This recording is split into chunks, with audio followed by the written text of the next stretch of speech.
All right, get ready because today we're diving deep into some heavy philosophical ideas. Oh, yeah. We're going to be looking at Plato's vision of society, What? as analyzed by Karl Popper in his book The Open Society and Its Enemies. And I know we're dealing with some pretty big names here, Big thinkers. but this isn't going to be just a boring lecture. No. This is about ideas that still matter today. It is. And what's so interesting about what Popper does is that he kind of turns our typical view of Plato on its head. Hmm. You know, we usually see Plato as this big champion of reason and wisdom, Right. but Popper says that his perfect society actually ends up looking kind of authoritarian. Wow. So that's kind of a surprise. Yeah. So to break this down, Okay. we're going to be focusing on excerpts from Plato's Republic, Okay. where he talks about his ideal state. Right. But before we get lost in Plato's perfect world, we need to set the scene a little, don't we? We do. Yeah, absolutely. So imagine ancient Greece, Yep. Okay. a society that's changing a lot. Yeah. Moving away from old tribal systems Mm. and experimenting with these new, more open, democratic ways of doing things. And this wasn't an easy transition. No. There was a lot of anxiety, a feeling like the old ways were falling apart. It's like when a society is going through growing pains, Yeah. like a bit awkward, maybe even painful, but in the end leading to something new. I got it. And in the middle of all this change, we have this philosopher, Heraclitus, Oh, yeah. who really embraced all this chaos. He actually saw change and conflict as essential parts of reality. Right. And even suggested that good and bad are just like two sides of the same coin. That's wild. Yeah, it makes you think. It does. So where does Heraclitus fit in with Plato? Well, Heraclitus' philosophy reflects all that anxiety from that time. Yeah. This feeling that everything's in flux. And Plato is dealing with the same anxieties. But he comes to a very different conclusion. Okay. While Heraclitus is like, go with the flow. Yeah. Plato is trying to impose order. Ah, I see. So he wants to control things. Exactly. And that desire for order leads him to this social system that, to us today, might seem kind of dystopian. Yeah, a little bit. So let's get to the heart of it. Okay. What exactly was Plato proposing? At the core of Plato's perfect state is his theory of forms. Okay, and remind us what that is again? Yeah, so he believed in this perfect, unchanging world of forms. Okay. Kind of like blueprints for everything we see in this world. Right. But our world, he argued, is just a bad copy of these perfect forms. And this doesn't apply to just objects, but also to ideas like justice and even society itself. So he's saying there's like a perfect version of everything, Yes. including a perfect society. Yes, But we can never actually reach it. that's right. Interesting. So how does this theory of forms play out in his vision for a perfect state? Well, he takes this idea and uses it to create a really strict three-class system. Okay. A hierarchy where everyone's role is predetermined and you can't move up or down. At the very top, you have the philosopher kings. Right. These are the ones who have true knowledge of the forms, Uh-huh. so they're supposed to rule wisely. Okay. Below them, you have the warriors, protecting the state. Yeah. And at the bottom, you have the workers, Right. producing everything that's needed. It sounds a lot like a caste system. It does. You're born into your role, and that's it. Yeah, that's right. Yeah. Plato thought this rigid structure was essential to keep everything in harmony. Okay. He said that stepping outside your assigned role messes up the balance of society. Wow. He even compared individuals to parts of a body. Really? Like Yeah. each part has its job, and if one goes rogue, the whole body suffers. So Think about that. no room for ambition, Hmm? no chance to break free. Not at all. So in Plato's utopia, your individual dreams don't matter Not really. compared to the needs of the state. Right. But doesn't that stifle creativity and progress? You might. What if you're born a worker, but you have the potential to be a great philosopher? That's a big question. And it's one that Popper really struggles with. Okay. He argues that this kind of rigid system will eventually lead to stagnation because it puts order and control above individual freedom Okay. and the chance to grow and innovate. So, and truth can be manipulated. What does Plato even consider to be justice? You're right. It can't be about individual rights Right. if you're basically just a cog in the machine. You're absolutely right. Yeah. In Plato's Republic, justice isn't about individual rights Okay. or equality under the law. It's about everyone sticking to their assigned roles Okay. for the supposed good of the whole. Which is pretty different from how we see justice today. Very different. This whole thing sounds almost totalitarian, doesn't it? It kind of does. Yeah. Yeah. Where does personal freedom even fit in? That is the big question. Yeah. And it's the question that Popper really goes after. Okay. He sees Plato's vision as a direct threat to the idea of an open society. Ah, okay. So let's talk about that. Right. That's what he calls it. Yeah, an open society. Which is a society that values individual freedom, Yes. reason, Yeah. and democratic principles. Exactly. Basically, all the things that Plato is trying to control. Yeah, exactly. So we're starting to see a real contrast here. We are. Plato wants order, control, a rigid structure, Right. while this open society is all about individual freedom and democratic values. Exactly. And this clash of ideas is at the heart of what we're looking at today. It is. How do we balance our desire for order and stability Right. with our need for individual freedom and the possibility of progress? That's the question. A question that's as relevant today Absolutely. as it was back in ancient Greece. It is. But before we really dive into that, Okay. let's look closer at the rulers in Plato's Utopia. Okay. These philosopher kings. Right. They sound good on paper, Hmm.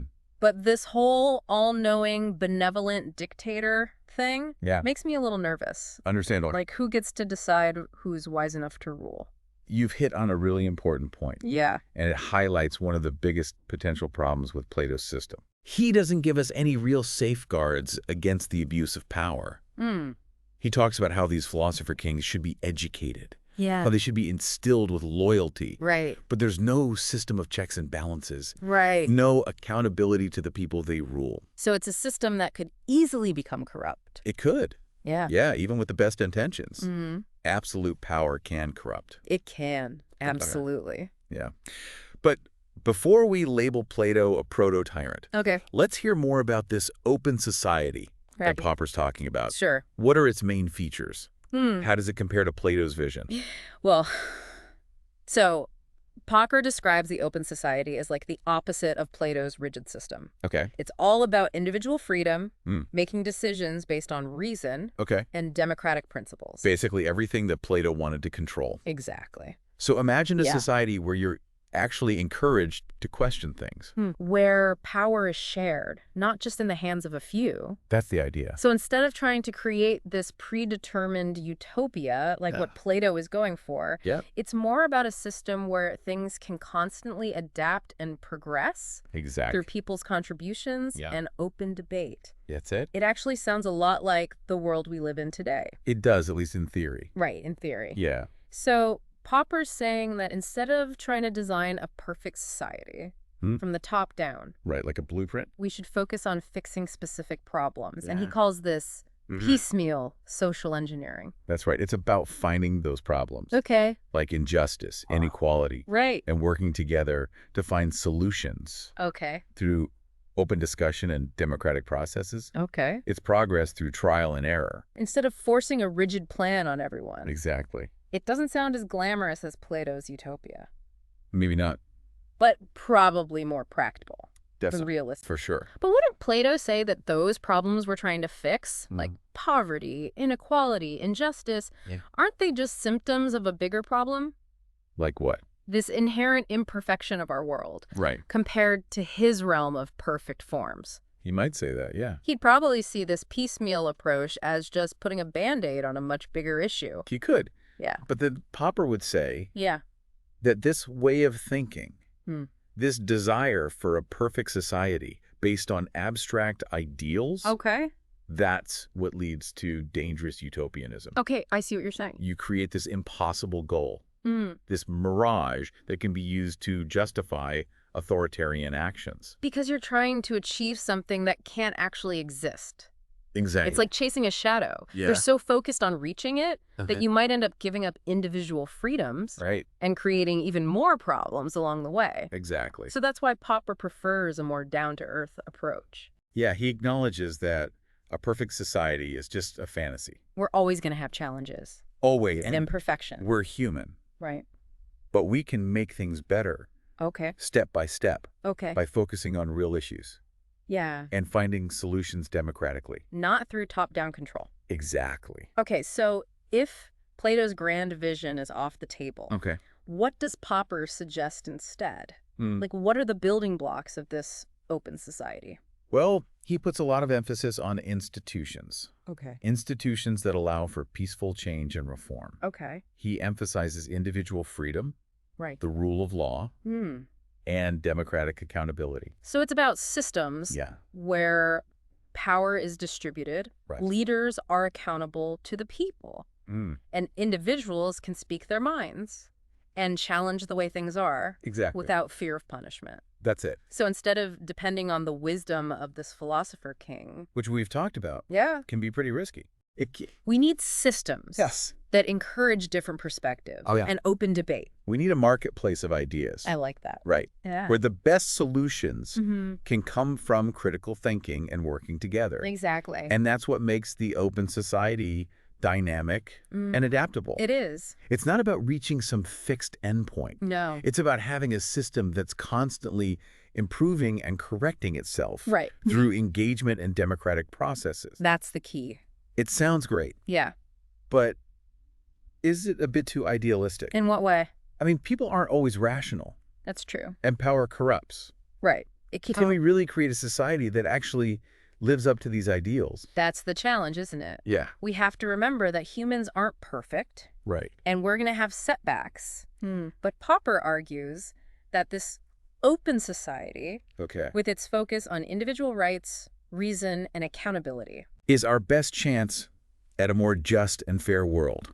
Okay. It's not a utopia, Right. but it gives us the tools and the framework for constant progress and adaptation. It is kind of inspiring, though. How so? It reminds us that we're not just passive passengers in this thing we call society. Right. We can actually shape it We can? through our choices and actions. Exactly. I have to admit, though, part of me is still drawn to Plato's vision. In what way? That idea of everything running perfectly, Yeah. where wisdom rules, Mm. it does have a certain appeal. I understand that it's Yeah. natural to want order and stability, It is. but we have to be careful. Okay. That desire doesn't blind us to the dangers of authoritarianism. Hmm. Plato's vision, as smart as it might seem, ultimately relies on force and control. Right. It sacrifices individual freedom and different ways of thinking Okay. for this artificial harmony. That can only be maintained through force. Exactly. So it's a trade-off. It is. Security versus freedom. Yeah. The potential for chaos versus the vibrancy of individual liberty. Right. It seems like societies throughout history have always struggled with this. They have, you're right. It's a fundamental question. It is. That every society has to face. And there's no perfect answer. No. It's about navigating that tension, constantly reevaluating our priorities, Yeah. and trying to create a system Okay. that balances individual needs with the good of the whole community. This whole conversation, Yeah, it's really taken us on a journey it has. from ancient Greece to modern social and political theory. We've covered a lot of ground. It's amazing how these philosophical ideas still matter today. They do. But I'm curious, where do we go from here? What do you mean? Well, if Plato's utopia isn't the answer, and Popper's open society is still a work in progress, Yeah, what can we actually do to make the world better? that's the million-dollar question. Yeah. Popper would probably say education, Okay. critical thinking, Right. and active participation in democracy. So it's not about big utopian plans. No. It's about personal responsibility and taking an active role in shaping the world around us, That's it. which is both empowering and kind of scary. It is. But building a better society. Yeah. It's a group effort. Okay. It's about recognizing that we all have a part to play. We're not just watching from the sideline. Nope. It's about having thoughtful discussions, Oh. holding our leaders accountable, Mm. and working together to face the challenges we have. This has definitely made me think about things in a new way. I'm glad to hear that. But one question that I still have, Hmm. we've been talking about the dangers of trying to engineer society. Right. But isn't there a way to balance that with respecting individual freedom? What do you mean? Like, how do we make sure that even well-intentioned efforts to improve society don't become oppressive? That's a really important point. Yeah. It's a delicate balance. It is. Even the best intentions can have unintended consequences. Right.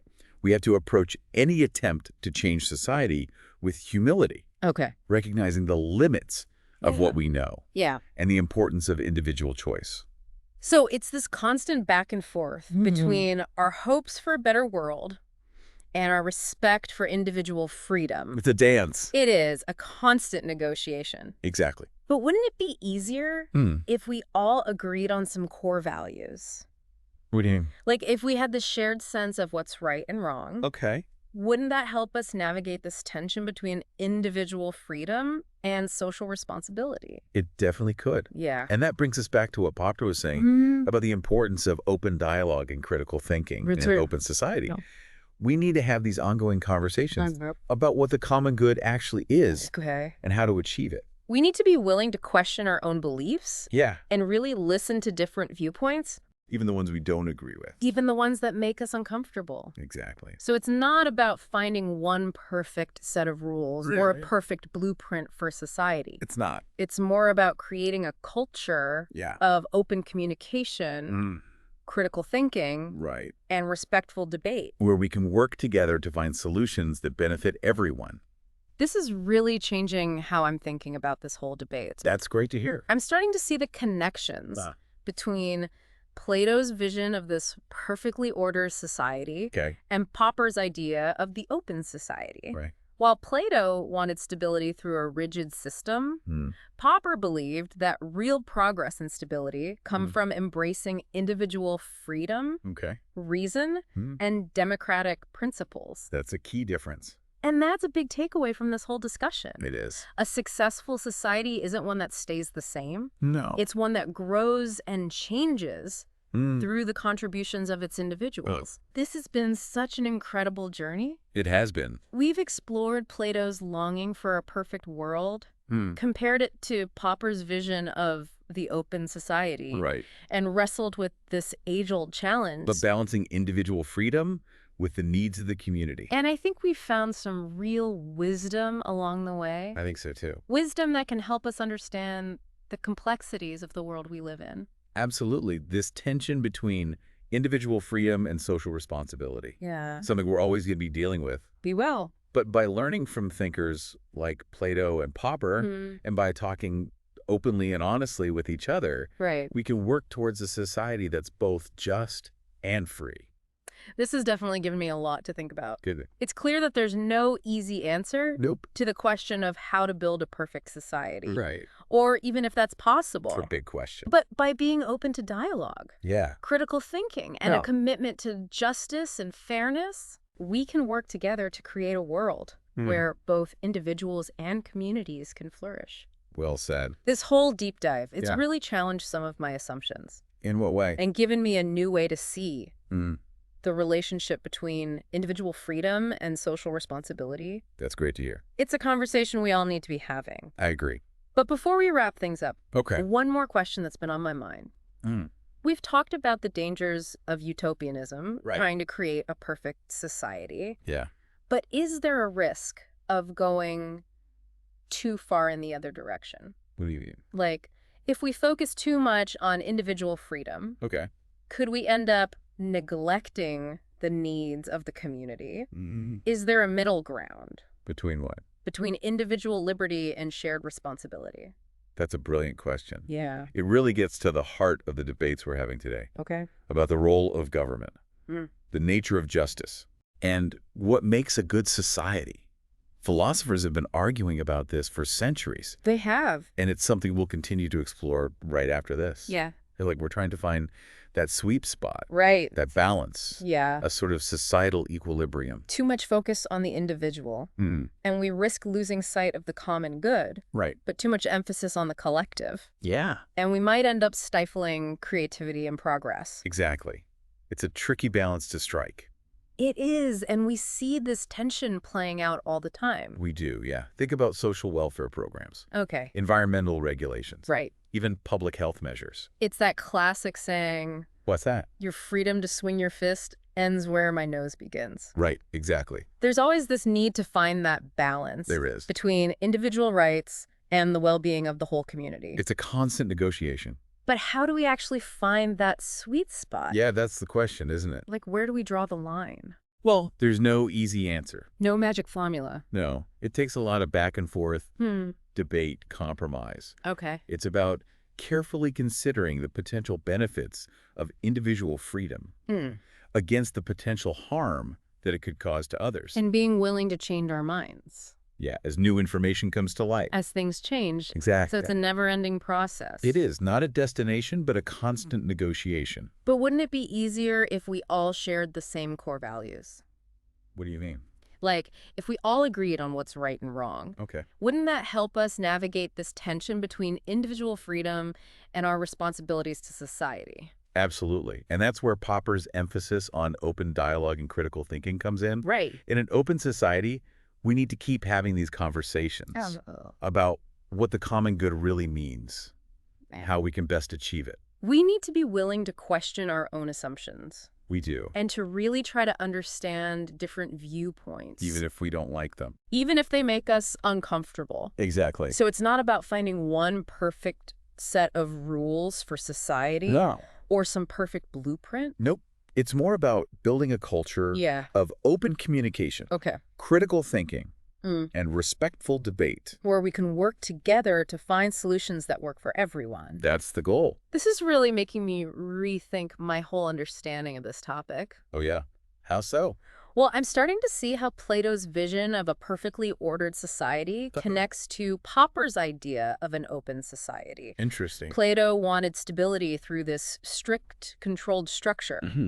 But Popper thought that true progress and stability come from embracing individual freedom and reason. And democratic principles. Exactly. That's a key difference. It is. And I think that's one of the most important things we can take away from this whole conversation. What's that? That a truly successful society isn't one that stays frozen in time. It's one that changes and adapts. Through the contributions of its individual members. Well said. This has been an amazing journey. It has. Exploring these complex philosophical ideas. We've covered a lot of ground. Plato's desire for a perfect world. Popper's vision of the open society. Right. And this constant struggle. The struggle between.